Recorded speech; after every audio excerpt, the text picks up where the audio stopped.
Bismillahirrahmanirrahim. Assalamualaikum warahmatullahi wabarakatuh. Alhamdulillahirabbil alamin. Assalatu wassalamu ala asyrafil anbiya'i wal mursalin wa ala alihi wa ashabihi ajma'in wa la hawla wa la quwata illa billahil aliyil azim.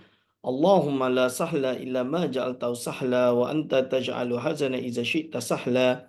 Rabbi syrah li sadri wa yassir li amri wa hlul 'uqdatam min lisani yafqahu qawli, amma ba'du. Kepada yang terhormat, yang dimuliakan Saya Ibu Samaha Datuk Mufti Kerajaan Negeri Sembilan yang saya kasihi, kepada segenap staf di Jabatan Mufti Kerajaan Negeri Sembilan saya cintai, kepada segenap asatizah, para alim ulama, para imam, para masyayikh yang menghadiri atau menonton program yang mulia ini, wabil khusus kepada segenap hadirin wal hadirat hafizakumullah yang dalam program talaki kitab Al-Kawakib Al-Lama'ah fi Tahqiqin Musamma bi Ahli Sunnati wal Jamaah, iaitu berkenaan tentang siapakah Ahli Sunnah wal Jamaah, yang dikarang oleh Al-Imam Abul Fadl, Kiai Abu Fadl Senori, dengan harapan insya-Allah ilmu yang kita dapatkan pada hari ini menjadi ilmu yang bermanfaat fid dini wad dunya wal akhirah. Hadirin yang dimuliakan sekalian, insya-Allah untuk memulai ini sudi saya sharekan iaitu pengajian kita pada kali ini, iaitu berada pada fasal tentang, kalau tak salah ini fasal yang kelima tuan-tuan dan puan, tentang kesimpulan dari fasal-fasal yang lalu. Hadirin wal hadirah hafizakumullah. Jadi fasal-fasal yang lalu kita telah membicarakan di mana lafaz ini dia ada kadang-kadang makna hakiki, makna majazi dan urifi. Ada makna lughawi, ada makna syar'i, ada makna urfin am dan urf khas. Ini. So bila mana kita pindah antara satu ke lain, tengok konteks. Kalau kita berbicara tentang makna aqimus salah, kerana itu adalah firman Allah, tentulah as-salat kita sandarkan kepada makna syar'i.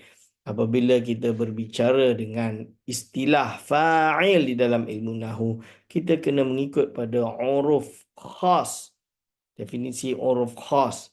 Ketika kita bermaksud dengan makna bahasa, maka kita menggunakan laras bahasa. Tapi apabila kita menggunakan istilah yang banyak orang lain gunakan, maka hendaklah kita tanggungkan maknanya dengan makna dipanggil dengan uruf am. Okey, setelah mengetahui perkara ini, sekarang kita masuk pada pasal kelima. Bismillahirrahmanirrahim. Qala mu'allifur rahimahullah wa nafa'ana bihi wa bi ulumihi amin. Faslun, ai hadza, adapun ini sebuah fasal. Idza arafta dzalika fa'lam anna lafdha ahli sunnati wal jama'ati lafdhun 'urfiyyun wada'ahu haula'il firaq al-arba'ah. Maksud dia apa? Sebelum kita terjemahkan, fasal ini akan menjelaskan, kalau kita dah tahu cara membuat lafaz tadi, maka kita akan masuk pula berkenaan tentang bagaimana dengan lafaz ahli sunnah wal jamaah. Apakah boleh kita suka hati nak claim, saya ahli sunnah, orang lain bukan ahli sunnah, saya ahli sunnah, orang lain pun ahli sunnah, yang sesat pun berbeza pun ahli sunnah. Ini pun teruk jugalah. Jadi jangan berlakonlah kononnya nak bersifat, berfikiran open-minded, terbuka, tidak menyempitkan. Porah. Itu namanya suatu perkara yang tidak benar. Kenapa tidak benar? Kerana pada suatu keadaan dia menyesatkan dan menuduh seseorang ataupun sebuah kelompok itu sebagai ajaran sesat. Tapi apabila dia dipojokkan, dia di-connect, bahasa Inggeris dia, tiba-tiba dia kata, oh, kenapa dia orang menyempitkan makna ahli sunnah wal jamaah? Ini tak boleh. Jadi kita kena jelas. Dalam hal ini manhaj yang telah dipilih oleh para ulama. Alasan dia lengkap, very technical, dengan penuh metodologi yang lurus, dan yang paling utama, dia menjelaskan sejelas-jelasnya. Hadirin wal hadir hafizakumullah. Al-Imam Kiai Senori berkata, Idza arafta dzalika fa'lam anna lafdha ahli sunnati lafdhun 'arfiyyun wada'ahu haula'il firaq al-arba'ah. Ketika mana engkau mengetahui, engkau mengetahui ataupun anda sudah mengetahui hal yang demikian, perkara tersebut, fa'lam, maka hendaklah engkau mengetahui anna lafdha ahli sunnati wal jamaah, bahawa sesungguhnya lafaz ahli sunnati wal jamaah adalah lafzun urfiyun, adalah merupakan sebuah lafaz yang sesuai laras adat. Lafzun urfiyun yang sesuai laras adat. Wada'ahu, yang meletakkannya haula'il firaqu al-firaqu al-arba'atu, oleh, iaitu apa, dicipta oleh 4 kelompok. Ada 4 kelompok yang telah meletakkan, menciptakan, atau yang pertama sekali mempromosikan, iaitu ahli sunnati wal jamaah. Istilah ahli sunnah jamaah, siapakah ia? A'ni al-muhaddithina wasufiyata wal asya'irata wal maturidiyata li anfusihim lima uh, lima uh, lalu dia kata apa? Lalu dia kata iaitu apa? Iaitu 4 kelompok tersebut. Ini 4 kelompok tersebut adalah apa? Iaitu pertama muhaddithin. Muhaddithin ni iaitu ahlul hadis. Iaitu apa? Ahlul hadis. Ahlul hadis. Ahlul hadis ni muhaddithin berarti orang yang isytighal di dalam ilmu hadis. Ingat, ahlul hadis ni bukan mazhab ahlul hadis. Tak ada. Ahlul hadis tu bukan mazhab. Dia tidak boleh jadi mazhab. Ahlul hadis ini itu bermaksud apa? Dia bermaksud orang yang isytighal. Jadi mereka ini bergiat di dalam ilmu hadis. Contoh dia Imam Al-Bukhari. Contoh dia Imam At-Tirmizi. Contoh dia Imam Baihaqi. Imam Baihaqi misalnya dia bermazhab dengan mazhab Asy-Syafi'i. Kerana dia tidak ada istilah mazhab khusus. Tapi sekiranya ahlul hadis itu memang mencapai derajat mujtahid mutlak di dalam fiqh, maka dia itu dipanggil dengan seorang mujtahid mutlak yang juga seorang ahlul hadis, seperti Imam Asy-Syafi'i, Nasirus Sunnah. Hadirin wal hadirat hafizakumullah. Pertama, muhaddithin. Muhaddithin ahli hadis. Wa sufiyata, dan golongan sufi. Jadi mereka ini yang meletakkan nama ahli sunnah, golongan sufi juga. Ya, seperti Imam Junaid al-Baghdadi, Imam Abul Qasim al-Kushairi, Imam Abu Talib al-Makki, al-Imam Abu Nasr Siraj at-Tusi, Imam Al-Kalabazi, Imam Sari As-Saqati, Al-Imam Ma'ruf Al-Karhi. Ini semua adalah sadatus sufiyah yang mu'tabarah. Golongan-golongan sufi yang diinggap dan diiktiraf kealiman dan kepakaran mereka dalam bidang mereka, dan mereka masih mengikut neraca ahli sunnah wal jamaah. Dia bukan madhab. Dia boleh jadi Al-Imam Al-Junaid Al-Baghdadi pakar dalam bidang akidah, membina sebuah madrasah khusus di dalam bidang akidah. Akan tetapi secara fikihnya dia mengikuti mazhab sekian-sekian. Secara akidahnya dia menepati aliran ahli sunnati wal jamaah yang mengikut neraca Asy'ariyah misalnya. Ini wasufiyata, sebab itu dipanggil sufi. Wal asy'ariyata, dan Asy'ariyah. Golongan Asy'ariyah itu aliran dalam akidah. Ada aliran Asy'ariyah. Wal maturidiyata, dan aliran maturidiyata. Aliran maturidi. Lalu dikatakan di sini, tuan-tuan dan puan-puan, li anfusihim, pada diri mereka. Kerana diri mereka.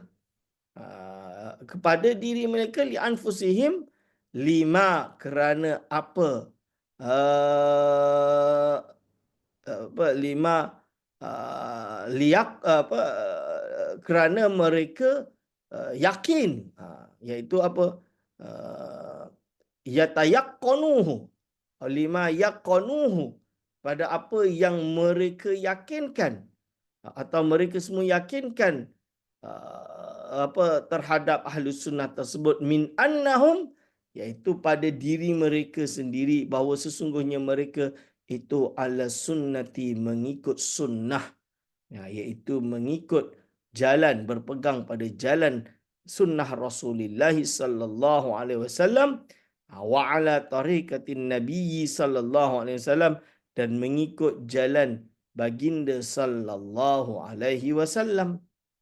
Ini hadirin wal hadirat hafizakumullah. Wa tariqatas ashabihi dan jalan para sahabat-sahabat baginda sallallahu alaihi wasallam. Jadi hadirin hadirat hafizakumullah, golongan yang empat ini mereka menamakan diri mereka sebagai ahli sunnah wal jamaah dan diterima oleh ulama di zamannya. Jadi yang tadi apa lima aiqanuh. Tu yang benar bukan liyaqanuh. Ni tulisan Arab dia tak jelas yang ada di skrin ini. Insya-Allah la'alla sawab lima aiqanuh pada apa yang mereka semua yakin bahawa mereka itulah mengikut jalan sunnah dan mengikut jalan baginda sallallahu alaihi wasallam, mengikut jalan para sahabat. Ini. Hadirin wal hadirah hafizakumullah. Dan memang benar mereka adalah tokoh-tokoh ahli sunnah wal jamaah yang kita terima dan kita yakini dan kita pegang dan kita iktimadkan bahawa mereka adalah mengikut ahli sunnah wal jamaah yang sebenar. Lebih-lebih lagi recognition yang mereka dapatkan dari para ulama-ulama hebat lainnya.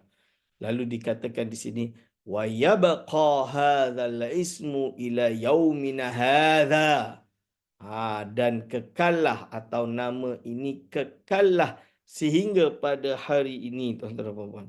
Jadi nama ahli sunnah wal jamaah ini kekal sehingga hari ini. Nama ahli sunnah kekal. Jadi pada mereka aja.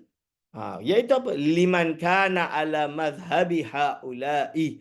Iaitu pada orang yang mana mereka itu mengikut mazhab mereka. Jadi kerana ikut mazhab itu, maka mereka ini nama-nama. Jadi orang yang ikut pada istilah yang telah disebutkan ini, maka mereka ini kekal pada hari ini dipanggil sebagai golongan ahlus sunnati wal jamaah. Ini. Jadi siapa-siapa yang berisytighal di dalam ilmu hadis, kan, iaitu golongan sufi, golongan Asy'ariyah Maturidiyah, maka mereka adalah yang dipanggil dengan Ahlus Sunnah wal Jamaah. Tapi Ustaz, kenapa tak masuk ke Ahlul Hadis? Ini ada Ahlul Hadis. Kenapa tak masuk ke Ahlul Hadis dalam RU Mufti misalnya? Dia simple. Kerana bila sebut Asy'ari, Maturidi, termasuklah Ahlul Hadis. Sedangkan dipisahkan di sini kerana menunjukkan bahawa ini adalah Ahlul Hadis tapi yang berpegang pada mazhab tadi. Sama ada Asy'ariyah Maturidiyah ataupun seorang Sufiyah. Seperti Al-Imam As-Suyuti, Ahlul Hadis. Imam Suyuti itu Ahlul Hadis. Tapi dia bermazhab dengan mazhab Syafi'i. Dan dia juga terkenal sebagai orang yang berpegang pada aliran Asy'ariyah. Hadirin wal hadirat hafizakumullah. Di sini lalu dia kata di sini wa yabqa hadzal ismu ila yaumina hadza liman kana ala madhhabi haula wa sara bi hukmil urfi ilman alaman yang betul wa sara bi hukmil urfi alaman lahum dan akhirnya menjadilah dengan hukum secara uruf. Maka jadilah nama ahli sunnah wal jamaah sebagai nama alaman, sebagai nama uruf khas. Uruf khas itu maksud dia apa? Iaitu nama secara laras adat yang khusus bagi mereka. Kan? Nama khas bagi mereka sesuai hukum adat. Sesuai larasan adat atau hukum adat. Kerana adat ni menyebabkan mereka lah yang dipanggil dengan ahli sunnah. Lahum. Bihaisu idza utliqa, dengan sekiranya apabila dimutlakkan nama ahli sunnati wal jamaah, lam yansarif illa ilaihim, maka tidak berpalinglah maksud ahli sunnah itu kecuali kepada mereka sendiri. Illa ilaihim. Kerana apa? Mereka yang dikenal dengan nama ahli sunnah wal jamaah. Tiba-tiba nak curi pula nama ahli sunnah. Ibarat dia lah, kalau ada orang buat kelab, nama kelab dia Manchester United. Kalau ada orang lain buat kelab, dia letak nama Manchester United, dia tak boleh mencuri hakikat Manchester United itu adalah kelab yang awal. Ini contoh. Contoh. Ni bukan nak promosi, tapi hanya contoh. Hadirin wal hadirat hafizakumullah. Ini. Lalu dia kata di sini, idza utliqa lam yansarif illa ilaihim, iaitu kalau dimutlakkan nama ahli sunnah kepada mereka, maka tidak berpindahlah makna ahli sunnah melainkan kepada mereka. Kama taqaddama naqluhu an syarihil ihya, seperti apa yang telah terdahulu penjelasannya, yang mana penukilan atau perbahasan tersebut dinukil daripada syarah kitab Ihya Ulumuddin. Syarah kitab Ihya, iaitu pensyarah kitab Ihya, dia sendiri telah menukilkan min qawlihi, dari kata-kata syarah, idza utliqa ahlus sunnati wal jamaah fal muradu bihim al-asy'ariyatu wal maturidiyah. Ini. Dan ini yang disebut ila akhirih. Idza utliqa ila akhirih, maksudnya kalau disambung panjang. Seperti itu hadirin wal hadra hafizakumullah. Wa qala aidan fi awwali syarhir risalatil al-qudsiyah, dan pensyarah kitab Ihya Ulumuddin juga telah berkata, Ihya Ulumuddin ni Imam Ghazali yang karang, tuan-tuan. Tapi syarah dia, salah satu kitab syarah dia yang paling penting adalah berjudul Ittihafus Sadatil Muttaqin. Kitab Ittihafus Sadatil Muttaqin. So apa dia kata di sini, tuan-tuan? Dari dia kata, iaitu qala aidan fi awwali syarhi risalatil qudsiyah minal ihya, dan telah berkata lagi Syekh Murtada Az-Zibidi, iaitu lagi sekali pada awal syarah risalah qudsiyah. Jadi dia karang Ittihafus Sadatil Muttaqin, tentulah ada pensyarahan terhadap risalah al-qudsiyah, minal ihya, daripada kitab Ihya. Apa dia kata? Wal muradu bi ahli sunnati humul firaqul arba'atu al-muhaddithuna was-sufiyatu wal-asy'ariyatu wal-maturidiyatu, iaitu mereka adalah, yang dimaksudkan dengan ahli sunnah, mereka adalah 4 golongan. 4 golongan ini siapa? Al-muhaddithuna, ahlul hadis, ulama ahlul hadis. Wasufiyatu, dan ulama ahli sufi. Wal asy'ariyatu, dan ulama asy'ariyah. Wal maturidiyatu, dan ulama maturidi. Ini adalah 4 gelaran ahli sunnati wal jamaah. Fa idza alimta dzalika, ketika mana engkau sudah mengetahui perkara tersebut, dah hal ini dah tahu bahawa ahli sunnah ini adalah mereka yang telah disebutkan. Kan? Zalika arafta annahu la yajuzu itlaqu ahli sunnati wal jamaah ala ghairi haula'il firaqil arba'ah.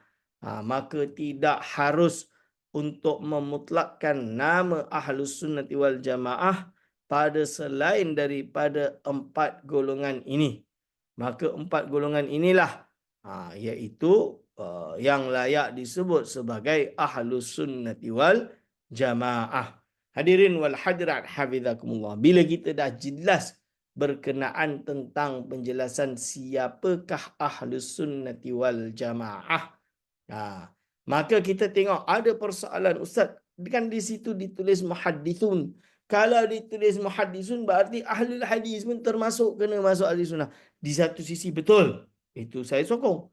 Cuma kalau ahlul hadis tu nama dia letak diri dia ahlul hadis. Dia tak menetapi syarat ahli hadis. Lepas tu bukan hanya dia pakai nama ahlul hadis. Dia pula berfikiran, berideologi untuk menentang, menyesatkan Asy'ariyah Maturidiyah. Maka tentulah definisi itu tidak betul. Definisi itu tanakut, redundant atau saling berseberangan, paradoks. Jadi yang dimaksudkan ini ahlul hadis. Ahlul hadis itu yang ikut Asy'ariyah Maturidiyah atau dalam awalnya iaitu dia itu adalah seorang yang bergiat di dalam 4 mazhab misalnya, yang tidak menyesatkan Asy'ariyah Maturidiyah dan juga Sufiyah, yang menerima, berbeza dengan orang yang hari ini yang memanggil sebagai ahli hadis. Pada waktu yang sama, habis disesatkannya itu, disesatkannya ini. Hadirin wal hadirat, hafizakumullah. Ini perkara yang perlu untuk diberikan pencerahan kepada semua agar faham kenapa ahli sunnati wal jamaah yang ada di dalam definisi undang-undang mufti tersebut, iaitu menetapkan syarat mufti, berakidahkan ahli sunnati wal jamaah, mengikut neraca Asy'ariyah Maturidiyah, berfikirkan mazhab Syafi'i dan menerima 3 mazhab yang lain, serta menerima keputusan yang diputuskan oleh muzakarah atau jawatan kuasa fatwa, ijtihad yang baru, nawazil, dan tasawuf dengan bertasawufkan Imam Junaid Al-Baghdadi dan Imam Al-Ghazali. Hadirin wal hadirat, hafizakumullah. Maka insya-Allah kalau kita tegas dan berpegang pada prinsip sawabit ini, insya-Allah Malaysia sentiasa dalam keadaan aman dan sentosa. Kalau kita tengok orang yang panas punggung betul-betul dalam bab RUU Mufti ini adalah mereka yang terkenal suka membuat porak-peranda di negara ni. Gaduh sana, gaduh sini. Orang nak kerja dengan damai pun susah. Maka kita kena sentiasa istiqamah, tuan-tuan dan puan-puan. Pegang thawabit kita. Pegang thawabit kita. Dan jangan sampai kita menggadaikan ahli sunnati wal jamaah ini. InsyaAllah dengan harapan ilmu yang kita dapat ini menjadi ilmu yang bermanfaat. Hadirin wal hadirah, hafizakumullah. Pada pertemuan yang akan datang, kita akan masuk beberapa masalah dan persoalan merungkai istilah ahli sunnah wal jamaah. InsyaAllah saya iktifakkan sekadar sini. Aqulu qawli haza, astaghfirullah li wa lakum. Wassalamualaikum warahmatullahi wabarakatuh.